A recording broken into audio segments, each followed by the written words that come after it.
Salut tout le monde et bienvenue dans cette nouvelle vidéo et surtout bienvenue dans ce nouveau concept dans lequel je vais corriger vos réseaux. Je suis Thalie, je travaille pour La Loge des Mystères, c'est ma propre entreprise, je suis en micro-entreprise. Mon premier réseau ça a été Instagram et depuis que je me suis lancée j'ai eu une très bonne courbe d'évolution. J'ai dû comprendre toute seule les ficelles d'Instagram et des réseaux sociaux, le fonctionnement d'un algorithme, etc. Il y en a beaucoup parmi vous qui me posent très souvent des questions sur la gestion des réseaux sociaux. En tant que créateur ou artisan, le métier de communicant c'est pas vraiment notre premier métier. Quand on a une entreprise et surtout quand on est un petit créateur, la communication c'est vital. C'est à travers la communication que notre public potentiel et que notre public actuel va nous connaître, nous découvrir. Et c'est surtout comme ça qu'on va pouvoir construire une communauté avec laquelle on peut échanger et développer un public qui commence à nous faire confiance et qui pourra acheter nos créations puisque ça lui plaît, puisqu'il nous connaît, etc., etc. Il y a quelques semaines, j'avais fait une petite story sur Instagram pour vous demander de m'envoyer vos pseudonymes. L'idée c'est de corriger vos réseaux sociaux professionnels, évidemment je vais pas faire pour les réseaux personnels. L'idée c'est d'analyser votre contenu, celui que je peux voir en tant qu'utilisatrice de la plateforme, de voir éventuellement quelles sont les erreurs que vous avez pu faire en chemin, quelles sont les choses qu'on va pouvoir améliorer. Et le but c'est évidemment de vous aider à pouvoir faire en sorte que vos réseaux soient un petit peu plus prospères. Donc aujourd'hui je vais voir les comptes de 4 personnes qui me les ont envoyés elles-mêmes par email. Le principe c'est que je puisse m'appuyer sur des exemples réels de comptes qui existent déjà pour pouvoir aider tout le monde, même ceux qui ne vont pas forcément vouloir m'envoyer leur compte à corriger. Pour chaque compte, je vais vous dire ce qui fonctionne évidemment, mais je vais quand même plutôt me concentrer sur les erreurs qui sont faites puisque le but c'est de les corriger. Donc si jamais je parle pas ou très peu d'un certain aspect de votre compte, ça signifie tout simplement que tout va bien et qu'il n'y a pas forcément de choses à modifier. Évidemment, tout ce qui va être dit dans cette vidéo, c'est mes opinions. Je suis pas une experte invétérée de la communication. Par contre, j'estime que maintenant j'ai certaines connaissances des réseaux, je commence à comprendre un petit peu les ficelles de tout ça. Et surtout, j'ai quand même fait des études qui sont dans l'art et la communication. Donc je pars pas complètement en improvisation là-dessus. Mais évidemment, s'il y a des choses que vous voyez dans cette vidéo que vous ne comprenez pas, n'hésitez surtout pas à poser les questions dans les commentaires. Si jamais vous avez des questions sur des aspects que je ne cite pas dans cette vidéo aussi, n'hésitez pas à les poser dans les commentaires. Je vais essayer d'y répondre comme je peux. Allez, c'est parti pour cette vidéo. J'espère que ça va vous plaire.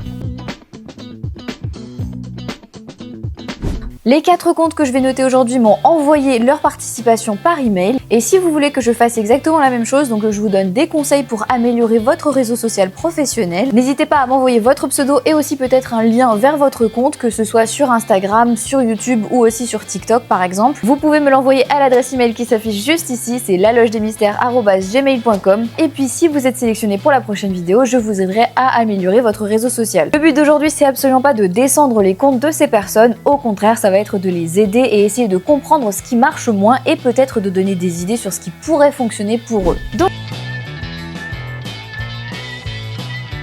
Donc c'est parti et on va commencer tout de suite avec le compte de Pamela qui va s'afficher juste ici. C'est le compte Andarta Création sur Instagram. Il s'agit d'une costumière qui est très inspirée par le cosplay, donc on va voir son compte tout de suite. Au niveau de la description du profil, une description c'est vraiment quelque chose qui doit être très succinct, qui doit résumer qui vous êtes et ce que vous faites. Le plus important c'est de dire ce qu'on fait, donc ce que les gens vont s'attendre à voir sur votre profil. En l'occurrence, elle nous dit qu'elle est créatrice passionnée, costume, broderie et peluche unique, inspirée par le fantastique et le cosplay, je donne vie à vos envies. Il n'y a qu'une seule chose qui est réellement intéressante dans cette description, en tout cas d'un point de vue marketing, c'est le fait qu'elle écrive costume, broderie et peluche unique inspirée par le fantastique et le cosplay. Je ne garderai que la moitié de cette description. Et d'abord le créatrice passionnée, même si c'est le cas, en fait on n'a pas besoin de l'écrire dans cette description parce que si tu es une créatrice passionnée, ça va directement se voir dans ton compte, on va comprendre qui tu es à travers ce que tu partages. Ensuite, le petit slogan je donne vie à vos envies, franchement c'est super mignon, mais c'est complètement inutile dans une description comme ça, tout simplement parce que juste avant, on a les termes fantastique et cosplay. Et comme on est dans l'univers de la costumerie, on comprend un peu déjà que tu vas donner vie à nos envies. Ce genre de slogan, c'est quelque chose que tu peux utiliser sur ton site web par exemple, dans tes posts, mais dans la description, c'est pas du tout nécessaire. Et donc maintenant, on peut regarder le reste de la description. Costume, broderie et peluche unique, inspiré par le fantastique et le cosplay. Et voilà, et on a très bien compris ce que tu vas faire. J'ajouterai aussi une petite chose, c'est que puisque tu es une entreprise et que tu vends tes créations, ça peut être très intéressant aussi d'aller dans tes paramètres de compte et puis d'aller sélectionner la catégorie entreprise ou en tout cas art et artisanat, puisque comme ça tu vas pouvoir montrer aux gens que tu vends tes créations et que tu fais pas ça simplement pour le plaisir. Ensuite, je vois qu'il y a un lien dans ta description, donc je vais cliquer dessus. C'est super d'avoir un lien parce que l'une des premières questions que les gens nous posent, c'est où est-ce que je peux trouver tes créations si tu les vends. Donc là, je tombe sur ton Linktree, c'est pas mal du tout. Franchement, c'est super d'avoir un Linktree, ça permet d'avoir tous les liens au même endroit. Maintenant, au niveau des liens eux-mêmes, je pense que c'est intéressant. Tu as ton site en premier, ensuite Instagram, puisque j'imagine que c'est le réseau social que tu préfères, et ensuite ton Facebook. Donc là, tu as 2 réseaux sociaux différents et ton site web. Puisque ton premier lien c'est ta boutique ou ton site web, je pense que tu peux complètement enlever les mots Andarta Création. Les gens savent déjà comment tu t'appelles et s'ils se retrouvent sur cette page, c'est qu'a priori ils ont déjà cliqué sur un endroit où il y avait ton pseudo. Donc tu peux tout simplement indiquer boutique ou site web, en tout cas qu'on comprenne que c'est à cet endroit-là qu'il faut absolument cliquer si on veut acheter tes créations. Il faut toujours simplifier les termes, comme ça les gens n'auront pas beaucoup à chercher et ils vont trouver ta boutique beaucoup plus rapidement. Maintenant qu'on a fait la description, on va pouvoir attaquer les stories à la une. Au premier coup d'œil, si je scrolle un tout petit peu, je me rends compte qu'il y a pas mal de stories à la une. Alors, le plus intéressant quand on fait des stories à la une, c'est absolument d'en avoir seulement entre 4 et 5 grands maximum. Parce que sur un écran, on va voir seulement les 4 premières stories à la une. On va pas voir la 5e, on va juste voir un tout petit bout. Donc si je commence à scroller et que je me dis ah il y en a plein, ça fait un petit peu trop et les gens vont pas forcément s'intéresser plus que ça aux autres stories.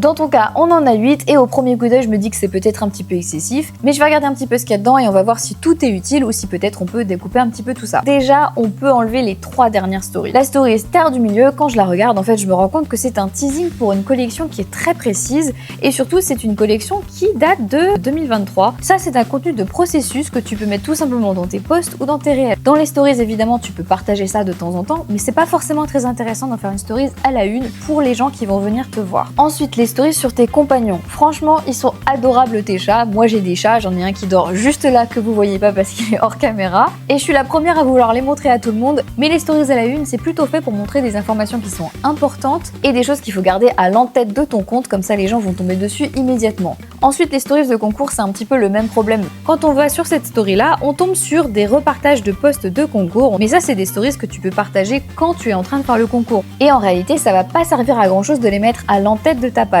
Donc le concours, les compagnons et la collection Terre du Milieu, moi je les enlèverai de tes stories à la une. Ensuite, les 2 stories tenues et couture, ça va être des exemples de ce que tu fais, des jolies tenues, des choses que tu as réalisées par le passé. Une très bonne stories pour montrer un petit peu ce dont tu es capable. Par contre, je pense que tu pourrais fusionner les deux parce que les deux sont un petit peu redondantes. La stories des événements, je suis un peu mitigée dans le sens où tu as mis des événements qui datent de l'année dernière. Donc ça, je pense que tu peux peut-être les enlever maintenant. Il faudrait peut-être la mettre à jour. Par contre, c'est très intéressant d'avoir cette story-là pour les événements que tu vas faire cette année. Je te conseillerais de garder la story événements, vos adoptions, fusionner les tenues et les couture, de garder la story FAQ. À partir de là, tu auras 4 stories, c'est un très bon nombre, c'est facile à maintenir surtout et à mettre à jour parce que tu n'en as que 4 à vérifier régulièrement. On va attaquer la partie principale de ton compte, c'est-à-dire les posts et les réels. Et donc déjà, de premier abord, je vois que tu fonctionnes par colonne. Je vois aussi que tu as choisi un code couleur puisque je vois que c'est la même couleur qui était dans tes stories à la une. Au premier coup d'œil, j'aurais juste une remarque, c'est qu'au niveau de tes réels, on ne lit pas très bien les titres, donc je pense que tu pourrais peut-être changer la police d'écriture, peut-être faire quelque chose qui soit un peu plus rond ou en tout cas qui soit moins écrasé dans la longueur. Une façon très simple de savoir si tes miniatures vont être faciles à lire de loin, c'est tout simplement quand tu crées ton réel, quand tu vas rajouter ta miniature, il y a une petite option sur le côté qui te permet de visualiser ta miniature dans la grille du feed. Moi personnellement, j'utilise carrément une application qui s'appelle Instagram Feed. C'est une application qui est payante, mais franchement c'est très utile pour visualiser ce à quoi ton feed va ressembler à la fin. Maintenant, je vais regarder le contenu de tes réels et puis on va regarder ensemble si c'est efficace et s'il y a des choses qu'on peut modifier là-dedans. Hello les petites bobines, je voulais vous dire que voilà, mon dernier réel était là pour être totalement transparente avec vous et pas seulement sur la procrastination, hein. Ce compte a toujours été un espace où je partage les réussites, mais n'hésite pas à t'abonner. Bon déjà, moi je suis absolument partisane de ce genre de vidéo où on parle un petit peu par-dessus quelque chose qu'on est en train de faire. Je pense que c'est un truc qui est très efficace. Bien sûr, le contenu il est double, il y a des informations qui sont visuelles, mais il y a aussi des informations audio que les gens vont comprendre avec ton texte. Une chose qui est vraiment très importante à savoir avec les réels, c'est que les 3 à 5 premières secondes sont les plus importantes de ton réel. Alors évidemment, tout ton réel est important puisque c'est là qu'il y a toutes les informations. C'est le moment où les gens vont décider ou non, inconsciemment évidemment, de regarder le reste de ta vidéo. C'est parce qu'on est sur un réseau où il y a énormément de contenu, où on va zapper les contenus très rapidement, qu'il faut vraiment que le début soit très engageant pour que les gens aient envie de regarder la suite, tout simplement. Ta phrase d'accroche, c'est « Hello les petites bobines ». Franchement, c'est adorable, c'est super mignon d'avoir donné un petit nom aux gens de ta communauté. Je vois que tu as moins de 1000 abonnés, ça veut dire que tu as moins de 1000 personnes qui connaissent cette phrase d'accroche. Tu peux commencer à les utiliser quand les gens te connaissent vraiment et qui connaissent déjà ton contenu, qui savent que tu les appelles les petites bobines, donc ils vont directement se reconnaître dans cette phrase d'accroche. Là, malheureusement, c'est pas encore le cas, donc je pense qu'il faudrait que tu utilises une phrase d'accroche qui est un petit peu plus générale pour pouvoir attirer les gens sur ton compte, et une fois que les gens seront sur ton compte, tu pourras commencer à utiliser des phrases un petit peu plus personnalisées. Tu pourrais peut-être mettre en première image, ou en tout cas en premier clip, quelque chose qui soit un petit peu plus intéressant ou en tout cas qui va happer immédiatement l'attention de la personne qui va regarder. Ça peut être plein de choses, hein. Franchement il y a tellement de possibilités, ça c'est à toi de voir un petit peu quels sont les éléments intéressants de ce que tu es en train de faire. Ensuite je tombe sur l'un de tes derniers posts avec les 4 petites cases et le fond vert avec ton petit logo et le nom de ton compte. La première chose que j'ai à dire c'est que c'est un petit peu trop compliqué et que déjà le nom de ton compte tu peux complètement l'enlever. D'abord parce que quand on regarde ton post, on voit le nom de ton compte en haut, donc on sait déjà qui a posté cette image. Ici il s'agit d'un récapitulatif de l'atelier, on a un petit titre au milieu et je pense que ce titre n'est pas forcément nécessaire puisque tu peux tout simplement l'écrire dans la description de ton image. Ton logo il est sur fond blanc, c'est un petit peu étrange d'avoir un gros carré blanc en plein milieu de ton image et surtout ton logo il est tout petit, il faut que je zoome pour voir ton logo. Et du coup je pense que c'est pas forcément une bonne idée de mettre ton logo à cet endroit là, les gens le verront quand ils cliquent sur ton site, donc je pense que là tu peux l'enlever, c'est pas nécessaire. Et je suis pas forcément super pour les images avec du titre quand il s'agit pas de choses qui sont vraiment nécessaires. Donc par exemple quand tu fais un concours, c'est pas mal d'avoir un titre en gros sur l'image pour que les gens comprennent ce dont il s'agit. Donc d'un point de vue efficacité et visuel, je pense que c'est mieux d'utiliser les textes uniquement pour tes réels. Et puis pour tes photos, tu utilises simplement le code couleur pour pouvoir faire tes colonnes, mais pas forcément de texte par-dessus, ou en tout cas pas quand c'est pas absolument nécessaire. Et on va continuer avec une autre couturière qui se nomme Élise et qui a un compte qui s'appelle Fragment de rêve sur Instagram également. Pour la description en elle-même, ici on a maison décorative et accessoires, poésie brodée au fil des saisons, inspirée par la nature, et ensuite pour cultiver et entretenir son âme d'enfant. La phrase d'accroche, pour cultiver et entretenir son âme d'enfant, ça c'est quelque chose qu'on n'a pas besoin d'avoir dans la description. Je pense que tu vas pouvoir fusionner les 3 premières lignes de ta description, avoir une phrase qui dit maison décorative brodée et accessoires inspirés par la nature. C'est très simple, c'est efficace, ça va dire exactement ce que tu fais et les gens vont savoir exactement ce qu'ils vont trouver dans les photos qui suivent. Je vois qu'en description, tu as aussi un lien qui va directement vers ta boutique, donc ça, il n'y a aucun problème, c'est super. On va pouvoir passer directement au contenu. Et la première chose que je vois et que je vois très souvent chez les créateurs ou chez des entreprises, c'est le petit triptyque qui est tout en haut de tes posts. Je dis pas que faire un triptyque avec des images épinglées, c'est pas utile. Au contraire, ça peut être vraiment très bien, mais il faut le faire d'une certaine façon. Et même si c'est super mignon parce qu'on est effectivement en hiver, donc il y a un côté un petit peu saisonnier, ça n'a aucun intérêt d'un point de vue informatif. En tant que tel, c'est comme si tu avais gâché un petit peu 3 posts, puisque tu as 3 emplacements qui sont vraiment tout en haut de tes posts qui ne donnent aucune information sur ce que tu fais. Et maintenant, double peine, puisque quand je clique dessus, il n'y a pas de description. Donc en fait, ni la photo, ni la description ne nous apportent d'informations sur qui tu es, sur ce que tu vends, ton entreprise, tes créations, etc. Tes posts, ils sont super, ils montrent exactement ce que tu fais, c'est coloré, c'est agréable, il y a plein de choses qui se passent, il y a des réels, il y a des photos, c'est très varié. Franchement, je pense que ça, il n'y a aucun problème, c'est vraiment super au niveau visuel, en tout cas de ton feed. Donc maintenant, je vais regarder un petit peu ton dernier réel. Alors il y a uniquement de la musique, donc je vais commenter un petit peu ce qui se passe. Donc là tu es en train de nous montrer une pochette que tu as réalisée, qui est très jolie d'ailleurs au passage, et tu nous montres un petit peu comment elle fonctionne, donc comment il faut l'ouvrir. En tant que tel, ce petit réel, il est super parce que la création que tu nous montres, elle est très bien. Franchement, c'est une jolie présentation. Par contre, il y a peut-être moyen d'amener ce réel à un niveau un petit peu plus professionnel avec d'autres angles de vue, donc pour donner un petit peu plus de dynamisme à ta vidéo. Ça veut pas dire qu'il te faut 4 caméras professionnelles. Simplement, peut-être là, si tu filmes avec ton portable, il faudrait peut-être changer un petit peu l'angle du portable 1 ou 2 fois pendant la vidéo, histoire qu'on ait d'autres angles de vue, peut-être un petit peu plus intéressants, plus loin, plus rapprochés. En gros, ce qui manque à cette vidéo, c'est peut-être un petit peu de dynamisme et de caractère autour de la création elle-même qui est déjà vraiment sympathique, mais il manque un petit peu cet univers-là que tu dois rajouter par-dessus. Ensuite, on va regarder un de tes posts et je vais regarder aussi le dernier. C'est exactement comme ta vidéo.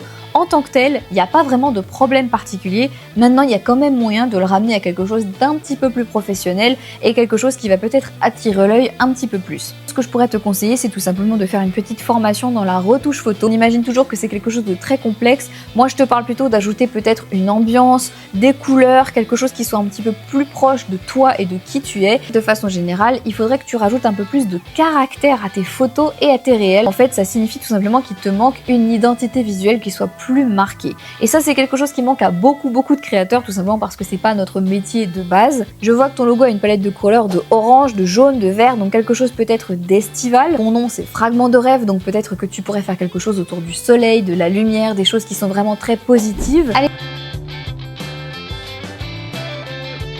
Allez, c'est parti pour le troisième compte et on était sur de la couture sur les deux premiers, mais cette fois-ci on va être sur du modelage. Ici on va regarder le compte de Luna Freya ou Thy Artsy Witch. Je sais pas si c'est comme ça que tu le prononces. Je vais dire quelque chose qui va peut-être être un petit peu méchant, mais je suis désolée, il faut que je le dise parce que je pense qu'il y a beaucoup de gens qui vont voir exactement la même chose que moi.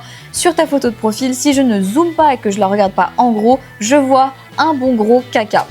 Désolée de dire ça, mais c'est exactement ce que je vois quand je le vois de loin, même si dans mon fort intérieur, je sais très bien que c'est pas ça, puisque je sais déjà que tu fais des créations, puisque c'est le premier mot dans ta description. Par contre, si je zoome, je vois qu'en fait c'est un adorable petit dragon en bois, et vraiment il est trop mignon. Je suis tellement désolée de l'avoir appelé caca. De loin, c'est un petit peu suspect, voilà. Je pense que tu pourrais peut-être mettre un zoom sur une création qui soit un petit peu plus évidente à voir de loin, puisqu'il faut pas oublier qu'on le voit vraiment tout petit. C'est quoi, c'est 1,5 cm peut-être, c'est vraiment tout petit. En l'occurrence, puisque je vois que sur ton compte tu ne montres pas vraiment ta tête, je pense que tu pourrais peut-être bénéficier d'avoir soit une photo de profil avec ta tête si tu veux la montrer, soit tout simplement avoir un logo à toi. Maintenant, on va regarder ta description de profil. Déjà, dans la première phrase, on a le mot sculpture, props, accessoires fantasy. Et pour ceux qui ne parlent pas anglais, props, ça signifie accessoires en anglais, ou en tout cas de façon un petit peu plus générale. C'est un terme qui est utilisé très souvent dans le film, dans le cosplay, tout simplement pour désigner les accessoires qu'on va utiliser pour filmer, ou alors les accessoires qu'on va mettre dans le décor. On a deux mots qui se côtoient qui veulent dire exactement la même chose. Alors effectivement, c'est pas dans la même langue, mais ici je vais en profiter pour vous dire une chose qui est très importante, c'est que si votre compte n'est pas basé sur le langage, donc par exemple la traduction, ou alors quelqu'un qui est expatrié à l'étranger et qui partage un contenu à deux pays différents, il faut absolument choisir une seule langue pour partager votre contenu. Surtout si vous êtes une entreprise. Votre algorithme va comprendre si vous parlez anglais plus souvent ou français plus souvent. Donc il risque de montrer du contenu en anglais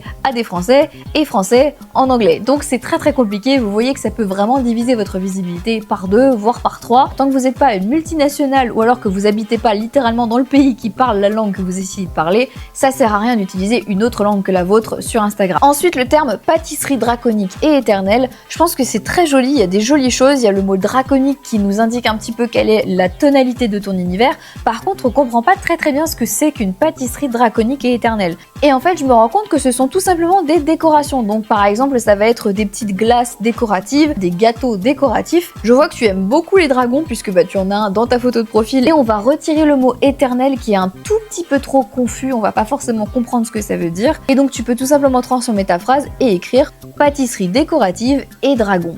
Tout simplement. Là, on comprend très bien ce que tu vends, on comprend que c'est des décorations, qu'il y a des dragons et qu'il y a aussi un petit peu un univers sucré, donc c'est un petit peu un mélange des deux. Ensuite, pour ta troisième ligne, création unique et édition limitée, ça veut dire un petit peu la même chose, même si je suis d'accord qu'une édition limitée, ça peut être une série. En réalité, on peut considérer que ce qui compose une édition limitée, ce sont des créations qui sont techniquement uniques puisqu'elles sont réalisées à la main. Donc tu peux tout simplement transformer cette dernière phrase en écrivant création unique sur mesure. Tu peux ensuite préciser dans les posts s'il y en a qui sont faites en édition limitée ou alors si c'est des créations qui sont en un seul exemplaire, ça tu pourras le préciser dans tes posts et dans tes réels. Je vois que tu as des liens dans ta description, donc je vais juste regarder très vite ce que c'est. Et immédiatement sur ce Linktree, je remarque que tu as un logo avec un joli petit dragon rose qui est juste adorable. Petit logo, tu peux complètement le réutiliser sur ton Instagram, je pense que ce serait très efficace. Juste un petit conseil au niveau de tes liens sur ton Linktree, je vois que tout simplement tu as un lien qui se répète entre le lien de ta boutique et le lien de ton Linktree. Tu pourrais tout simplement garder uniquement ton Linktree puisque tout le monde maintenant connaît ce que c'est qu'un Linktree, tout le monde sait que quand on clique dessus, on va arriver sur les liens. Tu pourrais tout simplement écrire boutique là où il y a le lien pour ta boutique, c'est beaucoup plus simple, les gens savent immédiatement où cliquer. Petit encart, je suis vraiment désolée si la lumière change au fur et à mesure de cette vidéo, c'est parce que j'ai fait un planning vraiment très peu organisé aujourd'hui. J'ai commencé à filmer un petit peu tard, donc la lumière est en train de descendre. Malheureusement, j'ai dû sortir les lumières artificielles. J'espère que ça vous conviendra quand même. On va passer aux stories à la une et je vois que tu as une story à la une. Quand tu commences à mettre des stories à la une, il vaut mieux quand même en avoir au moins 3 parce que quand quelqu'un va regarder tes stories à la une, s'il n'y en a qu'une seule, il aura beaucoup moins envie de cliquer dessus, alors que s'il y en a au moins 3, ça donne plus envie de les parcourir et de regarder un petit peu ce qu'il y a dedans. Premier coup d'œil, je vois que tu as plusieurs types de réels, donc je vais en regarder plusieurs et puis je vais te faire un commentaire global. Oh, c'est trop mignon. C'est du crochet, de lavande, c'est trop mignon, c'est adorable. Les plans que tu as, franchement, ils sont déjà sympas en tant que tels, mais je pense qu'il y a moyen de les travailler un petit peu plus. Il faudrait peut-être rajouter un petit peu plus de caractère qui ferait que cette vidéo deviendrait immédiatement à un niveau du dessus. tous les ingrédients. Tu as la lumière, tu as les créations qui sont super mignonnes, tu as le petit panier, la petite mise en scène, ça c'est super. Maintenant, ce que tu pourras utiliser, c'est tout simplement un trépied qui te permettrait peut-être de faire quelque chose avec ta création, donc peut-être de la manipuler devant la caméra. Ensuite, alterner les plans entre ceux où tu manipules des créations, peut-être de façon un peu jolie, poétique, et des plans où tu vas tout simplement tourner autour de ta création, montrer peut-être des zooms. Là, par exemple, je pense que ça manque peut-être un petit peu de quelque chose d'un petit peu plus proche. Il faudrait peut-être montrer un peu plus de détails. Regarde aussi un réel avec une autre de tes créations, puisque c'est pas du tout le même style. Donc là, c'est une petite figurine de Mononoke. Franchement, j'adore, je trouve qu'elle est super.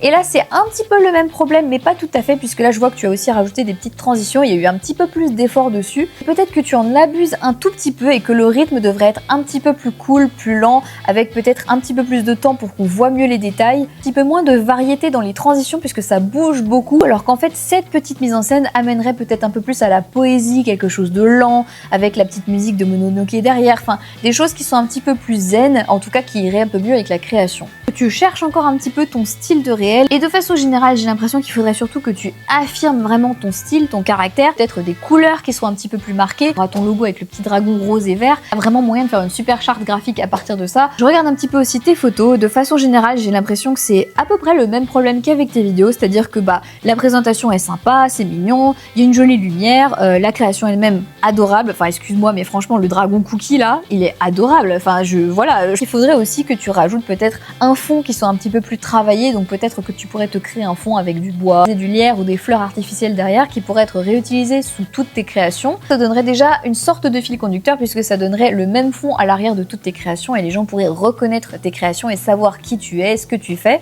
Maintenant, au niveau du traitement photo, si je regarde de loin, donc depuis le feed lui-même, pas mal de différences au niveau de la lumière et au niveau du traitement. Aussi tout simplement te concentrer sur le traitement photo avec des logiciels qui sont gratuits en ligne ou même juste des applications que tu peux trouver sur ton téléphone si tu prends tes photos avec ton téléphone. Là, j'ai en tête par exemple l'application Snapseed que j'utilisais vraiment très souvent avant de me mettre à Lightroom avec une vraie caméra. C'est une application qui va te permettre de gérer un peu les contrastes, l'ambiance, les couleurs, les lumières, etc., etc. Ça te permettra déjà de donner plus de caractère et de faire entrer ton univers dans tes photos et dans tes réels. Une dernière remarque sur ton compte, de façon générale, quand je regarde ton feed, c'est les textes. Les petites polices d'écriture comme ça, c'est adorable, c'est super mignon, il y a un côté fantasy et tout, c'est vraiment cool. Mais franchement, c'est complètement inutile. Ces textes peuvent complètement se retrouver dans la description. Il n'y a pas vraiment d'intérêt à les avoir sur tes photos, puisqu'en fait, tout ce que ça va faire, c'est masquer un petit peu la photo qui est derrière et prendre toute la place de tes créations. C'est pas vraiment ce qu'on veut, puisque là, ce qu'on veut, c'est montrer tes créations. Alors ce compte suivant qui sera aussi le dernier de cette vidéo, c'est le compte de Charlène, ma petite Charlène de l'atelier Isovis que certains d'entre vous connaissent probablement. Elle commence à avoir une petite communauté quand même sur Instagram, elle a plus de 11 000 abonnés. Bon, la photo de profil c'est la tête de Charlène avec sa petite feuille, donc ça correspond complètement à ce qu'elle fait. Ma seule remarque c'est peut-être le fait que ce soit en noir et blanc. Du coup il y a des gens qui vont aimer et d'autres qui vont moins aimer. Je pense que ce qui pourrait être un bon compromis ce serait peut-être d'utiliser non pas du noir et blanc mais peut-être du sépia qui irait très très bien avec ton côté un peu automnal et les bijoux en cuivre, puisque c'est vraiment cette ambiance-là que tu dégages à travers tes photos et tes réels. On va pouvoir passer aux stories à la une, 9 stories à la une, donc ça fait un peu beaucoup. Je vais regarder un petit peu tout ça et on va voir si on peut pas les réduire un petit peu. Ok, donc je vois que la grande majorité de tes stories à la une, ce sont des adoptions et donc des témoignages de tes clients. Je comprends que tu aies très envie de les garder vraiment à la une, parce que non seulement ça montre tout ce qu'on a vu tout à l'heure, donc c'est que les gens aiment tes créations, qu'ils les portent, donc on les voit dans la vie réelle, mais aussi ça va peut-être donner à tes clients une sensation d'être mis en avant, puisqu'ils sont mis en avant dans les stories à la une. Cependant, on va aussi se rappeler que les gens ne regardent quasiment jamais les stories à la une, et s'ils les ont vues une fois quand la story a été partagée, ils vont très rarement aller les retrouver pour aller revoir leur propre tête. Moi je te conseillerais de garder uniquement les créations que tu as vraiment préférées, ou alors les retours qui sont vraiment très très beaux. Moi je te conseillerais de ne garder qu'un seul groupe de stories à la une pour les retours de tes clients, de garder un peu plus de stories à la une pour les retours les plus récents, puisque c'est ce que les gens veulent savoir. Mais ce que tu peux faire, c'est éventuellement garder un ou deux retours vraiment sympathiques que tu as reçus par le passé. D'autres stories qui sont très très bien, par exemple les informations, ça c'est un petit peu l'équivalent de la FAQ pour moi, donc ça franchement c'est super. Par contre tu as une autre story qui est beaucoup plus personnelle, avec tes animaux, avec des photos de gens que tu apprécies, etc. Malheureusement ça c'est un problème qu'on a très souvent quand on est artisan et qu'on a un seul compte et pas deux comptes, donc par exemple un compte personnel et un compte d'artisanat. On a tendance à vraiment mélanger les deux, et même si tu as complètement le droit de partager des photos de tous ces moments que tu as appréciés, de gens que tu aimes, de tes animaux, etc. dans tes stories, les mettre en stories à la une, je pense que c'est encore une fois pas forcément forcément nécessaire ou parce que ça contient tout simplement pas d'informations qui vont être utiles à tes clients ou tes clients potentiels. Je pense que la story sur l'évolution, tu peux peut-être l'enlever, c'est pas forcément quelque chose que les gens vont regarder particulièrement, même si c'est intéressant à voir, que c'est plutôt quelque chose que tu pourrais partager en story de temps en temps, mais peut-être pas nécessairement en story à la une. Ensuite, on va pouvoir attaquer le contenu. Au niveau de tes posts, je vois bien que c'est très régulier, c'est toujours tes bijoux, c'est très bien présenté avec un joli fond, un petit papier, etc. On comprend immédiatement que c'est toi, on voit très bien ton identité. Maintenant, la seule remarque que je pourrais te faire au niveau des photographies, donc de tes posts de création, si tu m'as demandé de participer à ces vidéos, c'est peut-être que maintenant tu voudrais aller un peu plus loin. Je pense que maintenant, c'est peut-être le moment d'aller vers quelque chose de différent. Attention, je te dis pas qu'il faut complètement changer ton contenu. Par contre, je pense que tu pourrais commencer à intégrer des photos qui sont un peu différentes. J'ai remarqué que tu aimes bien partager ton quotidien et ton aspect un peu sorcière, un petit peu runique, etc. Je vois aussi que régulièrement tu partages en story des citations qui peuvent encourager les gens. Je me demande si ça pourrait pas être intéressant d'intégrer ça à tes posts, pas forcément les citations, mais peut-être cette ambiance un peu plus personnelle. Attention, je te dis pas de complètement briser ton intimité et de faire quelque chose qui soit complètement en dehors de ta bulle de confort, mais je pense que ça pourrait être très intéressant de rajouter des photos peut-être de ton décor intérieur, et je pense que ça permettrait aux gens de se retrouver dans qui tu es. Évidemment, il faut pas que ça remplace tes photos de bijoux, mais ça pourrait vraiment les accompagner. Donc tu pourrais par exemple commencer par une photo de bijoux avec un carrousel, et dans ce carrousel mettre peut-être une photo de ton intérieur, des photos de ton atelier ou la façon dont tu travailles. Je sais très bien que les artisans sont souvent un peu frileux à l'idée de partager leur processus de création, tout simplement parce qu'on a très souvent peur de se faire voler le processus de création, mais je pense que ça peut devenir une force pour toi de commencer à partager un petit peu la façon dont tu travailles. La technique que tu utilises s'appelle l'électroforming, si je dis pas de bêtises. Je pense vraiment qu'il y a une dimension à ajouter au niveau des coulisses peut-être de ton travail, montrer peut-être des petits morceaux de ce que tu fais, avec un joli réel un peu poétique, avec une petite phrase un petit peu intéressante, avec un cadrage presque cinématographique et joli filtre un peu sympathique par-dessus. Sur ton tout dernier réel, tu commences un petit peu à te montrer, à montrer ton visage, à faire quelque chose d'un petit peu plus varié, puisque j'avais remarqué que tes réels, très souvent, c'était juste des photos que tu mettais en vidéo. Ça, malheureusement, c'est so 2015, on va dire. C'est un petit peu vieux maintenant, on fait plus trop ça, on fait plus des réels avec des photos, même si parfois ça peut encore fonctionner, évidemment. Comme le dernier réel que tu as posté, où tu te montres en train de montrer les bijoux, ça c'est très intéressant. Maintenant, il faut peut-être que tu fasses évoluer ce type de contenu et que tu passes à quelque chose d'un petit peu plus décoratif, avec une ambiance, avec des phrases, des choses qui sont vraiment inspirantes, comme tu sais le faire si bien dans tes stories. Et si t'as vraiment pas envie de montrer ton atelier ou la façon dont tu travailles, aller vers d'autres formats qui sont très classiques, donc par exemple le outfit of the day, avec des vêtements un petit peu peut-être alternatifs ou juste ta façon de t'habiller, un petit montage qui peut être sympa et dynamique et une petite musique. Et évidemment, tu peux intégrer à tes tenues tes bijoux, ce qui te permettra d'en faire aussi la publicité à travers un contenu qui est un petit peu plus interactif. Je pense que ton compte, il est vraiment super, il est très développé, il est très bien ancré dans ta communauté. Et maintenant, ça y est, c'est le moment d'aller un peu plus loin avec une diversification de ton contenu. Que maintenant, tu as des gens qui connaissent ton compte, qui connaissent ton esthétique depuis très longtemps et qui seront là pour t'accompagner quand tu vas changer un peu ton contenu. Il faut pas tout changer d'un seul coup, surtout pas, c'est pas une bonne idée, mais progressivement, tu peux commencer à intégrer quelques petits morceaux d'un nouveau contenu dans tes posts et dans tes réels pour aller vers quelque chose qui va affirmer ton univers qui est déjà bien ancré, mais qui peut devenir un peu plus large et un petit peu plus visuel pour les gens qui te suivent. Et ça y est, on en a fini avec les 4 comptes du jour. On va bien faire plusieurs vidéos de ce type là, donc si jamais vous avez envie qu'il y en ait d'autres qui sortent et que vous avez envie d'avoir quelques conseils sur votre compte en particulier, n'hésitez pas à m'envoyer tout ça par email. L'email est encore une fois dans la description. Des fois il y a des conseils qui sont un petit peu difficiles à entendre parce qu'on se dit qu'on n'a pas forcément envie de faire encore plus d'efforts que ce qu'on fait déjà, surtout quand on est artisan et qu'on travaille déjà comme un grand malade. Je comprends parfaitement que la communication visuelle ce soit quelque chose de très compliqué, qu'on connaît pas du tout, on n'est pas du tout habitué à tout ça. Et il faut bien se rappeler que ça fait partie du métier d'entreprise parce que quand on vend sur internet, il faut aussi travailler avec les outils d'internet. La Loge du Mystère a ouvert il y a 1 an et demi et je suis encore en train d'essayer de développer mon entreprise, par exemple en venant sur YouTube mais aussi sur d'autres nouveaux réseaux sociaux. Je pense que c'est très important de rester tout le temps en mouvement au niveau de la communication de ces réseaux pour ne pas s'ennuyer mais aussi pour ne pas ennuyer notre public et nos clients potentiels qui ont envie de voir des choses nouvelles tout le temps. Je pense que la chose qui revient le plus souvent dans les conseils que j'ai donnés aujourd'hui,